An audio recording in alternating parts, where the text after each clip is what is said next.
Hola, ¿qué tal alumnos y alumnas? Iniciamos ahora nuestra unidad número 4 que se llama diseño de bloques. Estamos estudiando estadística inferencial y aquí en diseño de bloques, en nuestra unidad 4, veremos cómo diseñar experimentos con bloques completamente al azar, continuando con la herramienta de ANOVA como una de las herramientas en las que nos hemos apoyado para poder desarrollar lo que corresponde a nuestros experimentos. Bueno, comenzamos con la parte teórica de nuestra nueva unidad y de nuestro nuevo tema. Un diseño de bloques completamente aleatorio o completamente al azar está completo cuando cada bloque tiene el mismo número de tratamientos. Es decir, ya en una entrega anterior hemos visto un ejemplo de cómo cierto nivel de azúcar, una variable, influye en un tamaño de cajas de una presentación de una marca de cereal. Bueno, pues esta parte de la clasificación o categorización, la que llamamos bloques, puede darse en distintas formas. Puede ser un lote de materia prima, puede ser un turno, un operador máquina, un método, etcétera. Ese es el bloque o la categoría que nosotros utilizamos e introducimos en nuestros experimentos, por lo que las unidades de experimentación las agrupamos en bloques. Vamos también a definir el número de tratamientos o los tratamientos que habrán de aplicarse a las unidades experimentales, y con las unidades experimentales de cada bloque poder demostrar cómo influye una cierta variable o algunas variables en lo que es el comportamiento de nuestro experimento. Y por lo tanto sacaremos más adelante una conclusión con base a este tipo de cálculos y en las observaciones que vayamos a hacer. Bueno, el diseño de bloques completamente al azar, en todo caso, tiene tres fuentes de variabilidad. Primero, el factor tratamiento, el factor de bloques y el error aleatorio. Cada uno de estos elementos los veremos en un ejercicio que en un video siguiente voy a mostrarles a ustedes, como lo hemos hecho en clases anteriores, en donde con el programa Excel vamos a ir explicando paso a paso cómo se desarrolla todo este bloque completamente al azar, todo este experimento. El modelo estadístico del diseño de bloques completamente aleatorios piensa que cada medición será el resultado del efecto de tratamiento donde se encuentre, del efecto al bloque al que pertenece y de cierto error que se espera sea aleatorio. Quizás en este momento ustedes digan, bueno, exactamente a qué nos estamos refiriendo.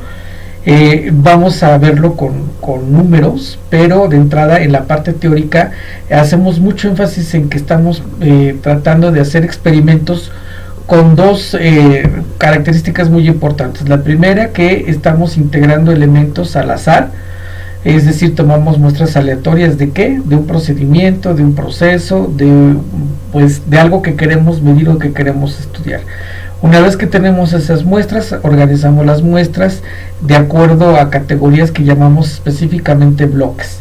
Y luego esos bloques en donde introducimos ciertas muestras, queremos aplicarles una variable que llamaremos tratamiento.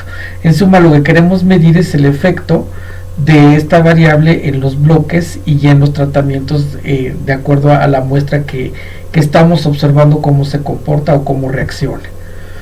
El arreglo de los datos es muy importante en los diseños de bloques completamente al azar.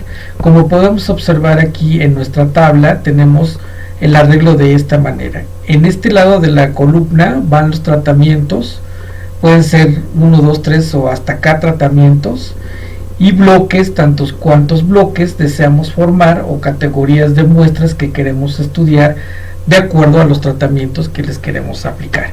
Esta tabla ya la conocen ustedes porque la hemos trabajado en nuestro Excel y ahora la tenemos aquí en nuestro fundamento teórico para que ustedes vean cómo es que se acomodan los datos cuando vamos a trabajar por primera vez en los diseños con bloques completamente aleatorios. ¿Qué vamos a probar en un diseño con bloques completamente aleatorios? Pues bueno, nuestra hipótesis a probar es la hipótesis nula. Y para ello los tratamientos que vamos a aplicar, bueno, dependerán de qué variables son las que queremos demostrar. Pero como recordarán, la hipótesis nula es aquella que por defecto o por default ya se establece como la hipótesis que se contempla sucede sin ninguna refutación. Finalmente nuestro trabajo va a ser con una serie de cálculos y a través de ANOVA poder demostrar si esta hipótesis efectivamente sucede como tal o en todo caso habría que rechazarla. ¿Qué fuentes de variabilidad vamos a estudiar para ello? Bueno, los tratamientos, los bloques y el error. Son los tres aspectos que en la anterior diapositiva les comentaba a ustedes que tenemos que nosotros comprobar o corroborar. ¿Cómo lo vamos a hacer? A través de varios procedimientos. Vamos a calcular suma de cuadrados, tanto de los tratamientos como de los bloques y el error.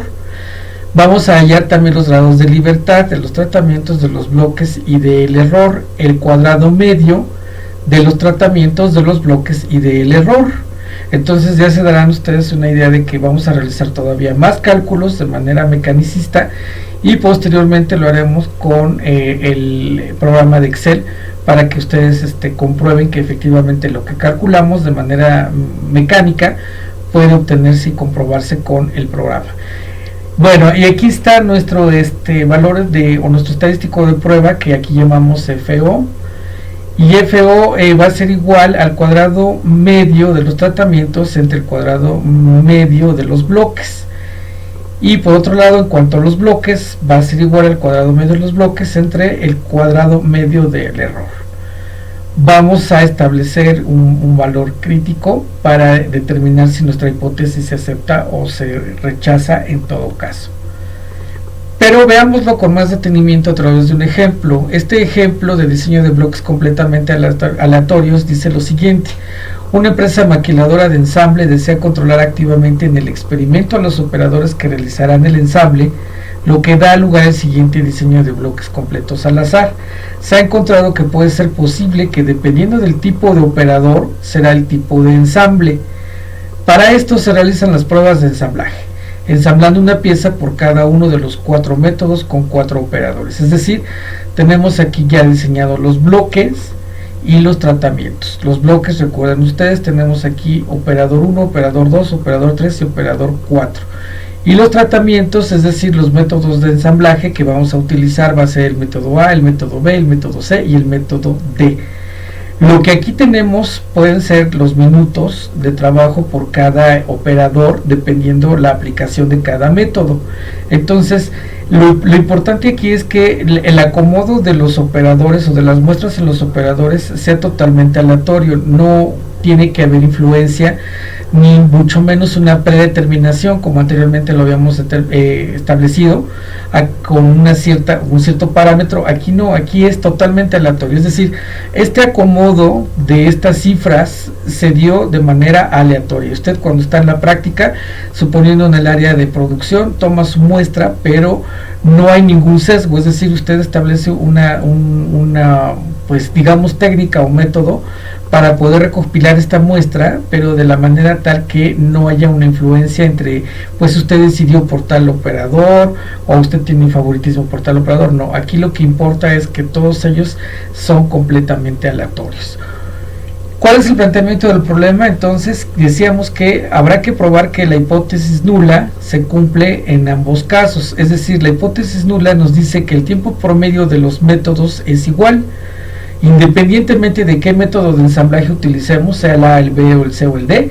En cualquiera de esos métodos el tiempo es el mismo. La hipótesis alternativa nos dice que al menos 2 de los métodos, puede ser el método C o el método D, o el método A y el método B, son diferentes en cuanto al tiempo promedio que se requiere. Esto es por el lado de los métodos, es decir, de los tratamientos, qué tan diferentes pueden ser en cuanto al tiempo que se utiliza de trabajo de cada uno de ellos. Eso sería lo que establece tanto la hipótesis nula como la hipótesis alternativa. Recordamos entonces que la hipótesis nula me dice que todos los tiempos son iguales y la alternativa parece establecer que no es así. Por otro lado, tenemos el tiempo promedio de los operadores. En la hipótesis nula, el tiempo promedio de los operadores es el mismo, mientras que en la hipótesis alternativa los operadores tienen distinto tiempo o utilizan diferentes tiempos en cuanto a un promedio. Bueno, en todo caso, aquí estas son las hipótesis que nosotros estamos queriendo establecer a un nivel de significancia del 0,05 con un factor que se llamaría el método de ensamble. Y los métodos, en todo caso, ya dijimos que es el método A, B, C y D. Estos métodos, bueno, pueden tener distintos nombres en la industria. Usted le puede llamar al método A, por ejemplo, el método de ensamblaje básico, ensamblaje intermedio, no lo sé, o ponerle otra categoría distinta. Lo que sí es aleatorio también es el número de la muestra que vamos a tomar a continuación. Y la variable de respuesta va a ser el tiempo de ensamble, es decir, queremos saber si los tiempos de ensamble son iguales en cualquiera de los métodos o son diferentes, y en todo caso si los operadores también están utilizando los mismos tiempos o estos tiempos pues son diferentes entre cada método que ellos están utilizando. Una vez que tenemos los datos divididos entre operadores y métodos, establecemos el arreglo de nuestra tabla como lo habíamos mostrado anteriormente, de cómo tendría que quedar en relación al acomodo de la información. Tenemos operador 1, operador 2, operador 3 y operador 4 y los métodos A, B, C, D.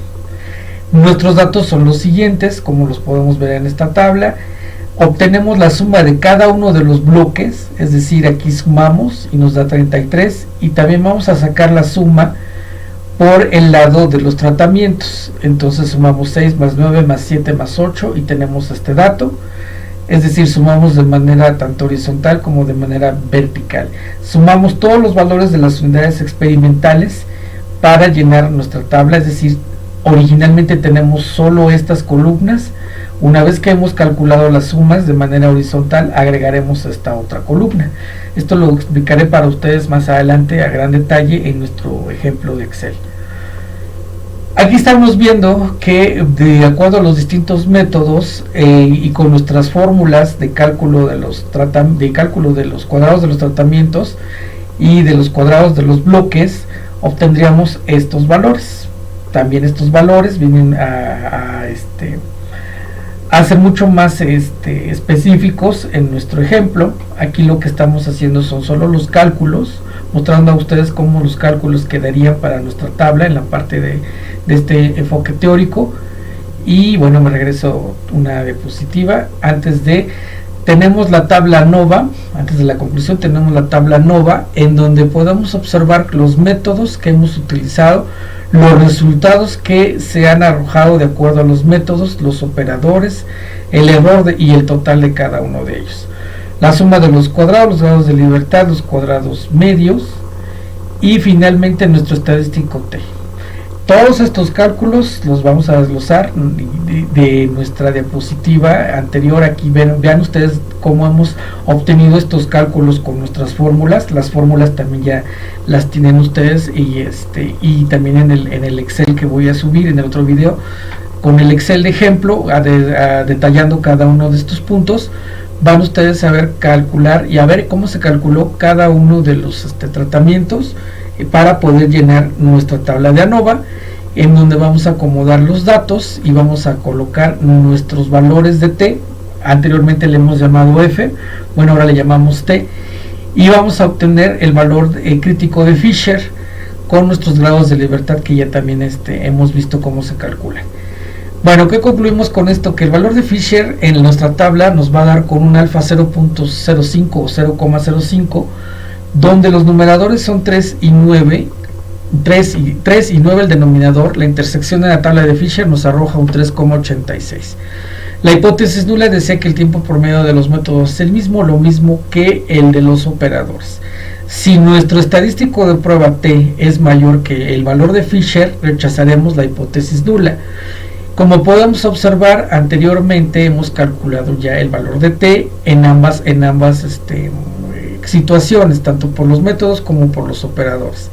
Hemos encontrado estos valores, los comparamos con el valor de Fisher, en donde tenemos los numeradores 3 y 3 respectivamente y el denominador 9. Consultamos nuestra tabla que tienen ustedes en PDF de distribución de Fisher, hacemos el comparativo y vemos que efectivamente en nuestra regla de decisión se observa que si nuestra T en cuanto a los métodos es de 10,25, como lo vemos aquí, 10,25 resulta ser mayor que 3,86, el valor que nos arroja nuestro estadístico de Fisher. Por lo tanto, habremos de cumplir la regla de rechazar la hipótesis nula. Quiere decir que si hay una variación en los tiempos de los métodos de ensamble, los métodos de trabajo que se observan en el área de producción son cada uno de ellos distintos.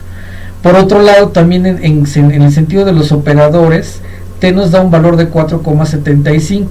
Este dato lo tenemos aquí está nuestro 4,75. Una vez que hemos aplicado todas las fórmulas, insisto una vez más, tenemos estos datos.